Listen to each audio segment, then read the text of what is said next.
At the height of their career, they were playing massive arenas and their albums were going platinum. Their best album sold 5 million copies worldwide, but their latest release only sold 20,000 copies. Now, album sales don't matter much today, and it's all about streaming numbers. Their best single off their latest album, Generation RX, only hit 7 million streams. In comparison, Machine Gun Kelly, who has a similar style, has songs with over 500 million streams. They were the bad boy punk rockers that came from nothing to become superstars. So what happened to them? Is this just a case of musical styles fading out of fashion, or is it something else? Maybe the fame, the fortune, or was it their dating life of hot messes and underage girls?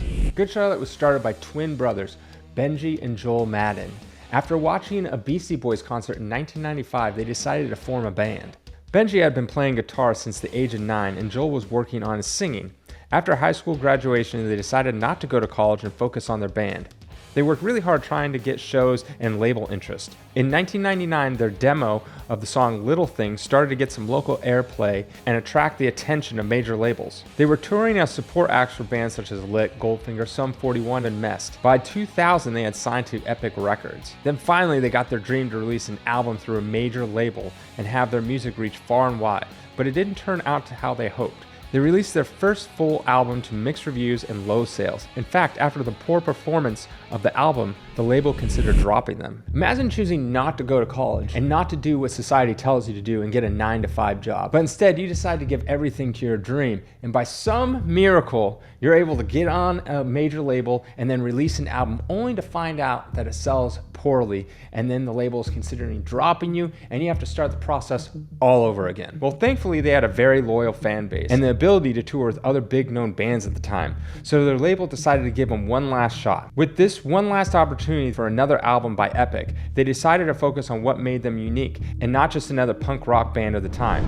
They started writing songs that were more personal to them, dealing with their dad leaving them at a young age, or how they were just poor kids with nothing while the rich had everything. These were the type of songs people could relate to. With the help of the singles like Lifestyles of the Rich and the Famous and The Anthem, this made their album, The Young and the Hopeless, go on to sell 5 million copies and went 3 times platinum in the United States. This sent the band to massive mainstream success. Suddenly, they were playing arena shows with other massive bands like No Doubt, but success can sometimes have its pitfalls. This is where Joel's addiction got out of hand. Now that he was famous, wherever he went, drugs and alcohol were readily available and even offered to him non-stop, which made his partying and fighting get out of control. The French, they really kick ass. I have a feeling tonight's going to be the best.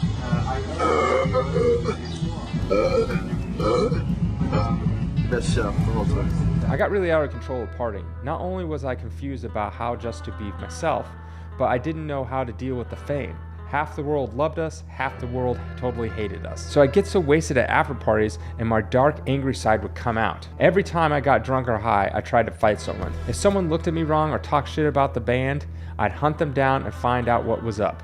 I got in some serious fights millions of times, but I can only halfway remember them because I was so out of it then. This put a major strain on the band and Joel's life in general. He came to a point where he needed a change and thought the band might be over, but he decided to get help and get sober. It was at this point they decided to do a follow-up record, which would be called The Chronicles of Life and Death. This sold well and even went platinum, but wasn't as big as their previous album. This is where the fall began. At this point, they were super famous and rich. They started paying less attention to their music, and they were more about their celebrity status. And the best way to stay in the celebrity limelight is to date another celebrity. Not gonna lie, when I found out about this next part, I thought this was pretty disgusting of Joel to do. In 2004, Joel, who was 25 years old at the time, was in a romantic relationship with Hilary Duff, who was only 16. At first, they covered it up, but then right before Hilary Duff's 18th birthday, her mom confirmed their relationship in a 17 magazine article. And honestly, they were probably even hanging out before they started officially dating. For how long, who knows? Hey, I'm Joel. I'm Hillary. And you're watching TeenPeople.com. Why would a grown man in his 20s even want to hang out with a 16-year-old? It'd be 5 years until she could actually go to the bar and drink. Not to mention that she was, 10th or 11th grade in high school at the time? They dated for another year, then they broke up. 1 month later, he started dating Nicole Richie, who at the time was very popular for being one of those out-of-control, hot mess party girls that were popular in the early 2000s. In 2005, they were set up to go into the studio to record their follow-up album by the end of the year, but due to personal reasons, they had to take a bit of a break to focus on their personal lives. A few months later, they were ready to record, and they had about 50 songs to show their producer Dan Gilmore. Basically said they were all bad except for Keep Your Hands Off My Girl, and told them to go write all new ones. They kept coming back with more and more songs, and the producer kept shutting them down. The label and the producer suggested that they get out of LA and go to Vancouver, Canada to be away from everything and to focus on this album. They did that, and over the course of 7 weeks, they had a new batch of songs which were all recorded. The album was released in 2007 and did not sell well compared to the other albums. It went on to sell over 300,000 albums in total. It was at this point there was a bit of a riff in the band to figure out which direction to take the next album. They tried the whole dance rock thing with Good Morning Revival, which was very popular at the point, but now they wanted to go either to a harder rock sound or more pop punk sound. They decided to fill the void where Blink-182 was because they had just broken up in 2005. So for their next record, they decided to be more of a pop punk album. They were suggested producer Howard Benson, who had just worked on All American Rejects, My Chemical Romance, and many other huge selling bands at the time. After completing nearly 70% of the album with that producer, they realized that he was not the producer for them, and they ditched him for their previous producer, Dan Gilmore. Around this time, they left Epic and joined Capitol Records. The album they released was Cardiology in 2010 and sold terribly and had mixed reviews. Honestly, I really like this album, but I feel like it was 10 years too late.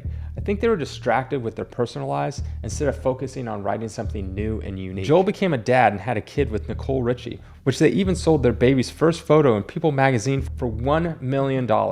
They were too focused on being a celebrity with the drug issues, rehab, tabloids, and even Nicole herself saying she gets bored so she creates drama. At this point, it was just a spiral downhill for Good Charlotte. They got dropped from their label, Capitol Records. Then 6 years later, they came out with another album, Youth Authority, that only sold 30,000 copies in the US. Their next album, Generation RX, did just as bad as well. Even if you look at their Spotify streams of their last 2 albums, most of the songs have about 1 million plays, with their best single of the albums hitting around 6 to 7 million streams. The reason why Good Charlotte has fallen to the point where it is now is not because of the songs that they choose to produce have gone out of style. It's because what once made them popular, they no longer are, which was being relatable. They were poor kids that came from a broken home and talked about how they didn't have much, but the rich celebrities complained and had it all. But once they became rich and famous themselves, they became the exact people that they were talking about in their music. Dressing in designer clothes, hanging out with the super rich, dating celebrities that are hot messes, and just overall losing touch with their fans and where they came from. Their music even shows that, as they had no clear direction, just jumping from one trendy style to the next with each album, never really solidifying their sound, and they were just completely distracted with the lifestyles of the rich and the famous.